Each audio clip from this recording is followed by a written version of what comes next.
Welcome back. Today we're going to be learning how to draw a cricket. So you're going to need the scraps from the ladybug or green construction paper. You're going to need crayons and watercolor. For the crayons, 3 different kinds of greens if possible. If not, just use one green. So I have my greens. I have orange and black. These are for the eyes. And then the background, we're going to kind of do a night sky with a bunch of different blues. Now, if you only have one blue crayon, that's totally fine. I just like to kind of make the background just look more varied, but it doesn't, because we're going to use the watercolor in addition to it. So, all right. So cricket, we're going to do the 3 parts of his body, then the legs, and then his back legs, and then the antennae. So the head we're going to do first is a line and then a U, or you can think of it as a smile. So it's a line across and then a smile. So you're kind of starting, so this would be like halfway of the paper, so it's a little over the halfway. And then we're going to kind of go down a little bit, like a pinky nail, a little bit, and then we're going to make a rectangle. And then we're going to make, so the rectangle is simply across, down, across. And always remember to kind of meet the line that you're coming from. So always start here so that there's not a gap in between. You can always fix the gap, but you always want to be mindful of that. And then the next thing we're going to do is the shape of a petal is the last part. So it kind of goes down and then back up. And that's the back end of the cricket. And then the cricket has 6 legs because it's an insect. I'm going to use a different color green, and I'm just going to make an L here, and I'm going to make an L here. So those are the front, and then I'm going to do backwards L, and then another one. And those are his legs. And again, like, we're just doing the simplest drawing, because the cricket is not an easy creature to create. So now we have to do his back legs, and the back legs are definitely larger than the front legs. So I'm going to use a different green for that. And you're just going to do, you're going to start at the top of the last leg, and you're going to kind of make an oval, again, similar to the like a petal. And then, so that's like the big part of the leg, but then you want to kind of come down and continue the other part of his leg. And then you're going to come up here. So here was your rectangle, and you're going to come to the very top of that top of the rectangle, and you're going to do that back leg, so that's that one in the back. All right. So now we've completed his body. So I'll kind of go over this. If you can see that. So this is his head. So it's a line across and a U or a smile. This is a rectangle, so straight across, down, straight across. Then it's this form, which is basically a petal shape. And then you're going to do down and over, which is an L, down and over. And then you're going to go here, and it's down and over, down and over. And then you're going to come back. See right there, where the top of that last leg, you're going to make this petal shape for his back leg. And then again, down and over would be the backwards L. And you're going to come to this corner of the rectangle, and you're going to make the petal shape, and then down and over. And that is the cricket. Let's kind of move this a little bit closer. All right, so Now we're going to do his eyes and the antennae. So I'm going to use the orange. So the cricket has 2 eyes, and he's got 2 very long antennae. And then I'm going to color in the circles of his eyes with the orange, and then I'm going to go back over it with my black and give him more of an eye. And there we go. So then we're going to give him a smile, because I think they look cuter when there's a smile. So our cricket's got a smile. All right, so now we have to get our water paints together, and we're going to do some water painting. All right, welcome back. So now we have the outline of our cricket's body. So now we're going to be coloring him in. So you can either color him in with the crayons, or you can color him in with the water paint. So I'm going to color him in with the crayons. So, and if you look at Eric Carle's cricket, it's sort of very dark color, and the background that we're going to be doing is one of the very last pages where he meets the other cricket, and we're going to be doing the background, and then the grass you're going to glue on. So I'm going to color him in with the blue crayons. Now you can also just color him in with the water paint, and I'll show you how to do that too.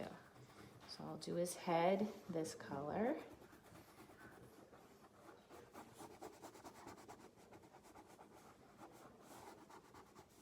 And then maybe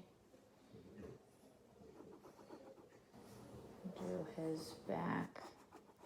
So if you watch the insect video with Mrs. Collins, you learned that insects have a 3-part body. And they have 6 legs, they have antennae, and that many of the insects have wings. Not all insects, but many of them do.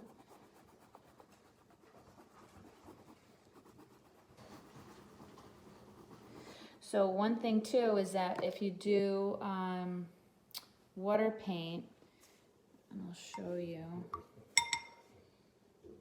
do water paint over the crayon, it's almost like it fills in all the white parts that you didn't get to.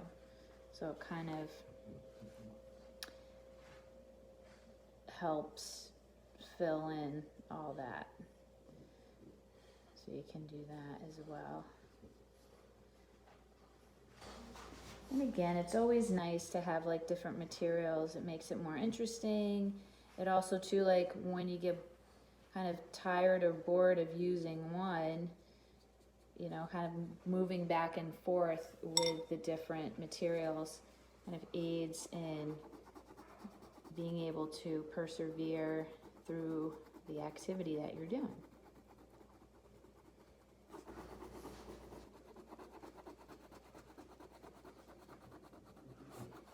So you can see the difference between this one that I added the watercolor to with the crayon versus this one where there isn't. So I like the effect that the watercolor has.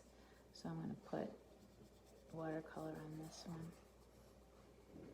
And again, the more water that you put on the water paint,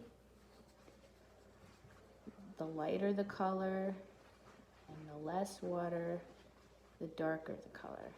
And as you can see, I'm not pressing very hard, so that's another reason why it's good to go between the crayons and the water paint, is that it gives your child's fingers a little bit of a break.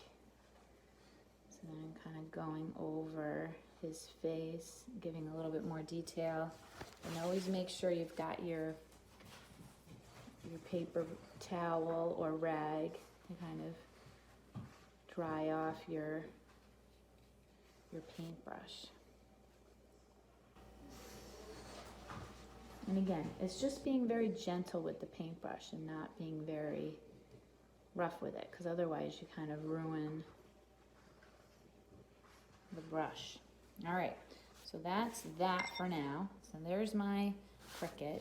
And now I'm going to take my paper that I used for the ladybug. And again, if you used it all up, that's great. You can just get some more. Or what you could do is just take the greens that you used and just make some grass. And so you can do this, where you go, and you use all the different greens and make the grass. And we're just using a back and forth motion. Back and forth, back and forth. And that's similar to what Eric Carle used. So I'm just going to rip some of this, and this is also kind of practicing our ripping. And I'm going to put some of my paper down, because Eric Carle did a lot of collaging.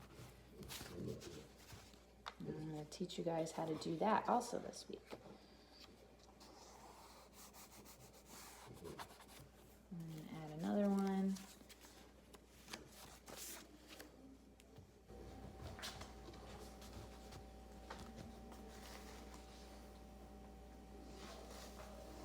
And overlapping is always, you know, makes it look more interesting.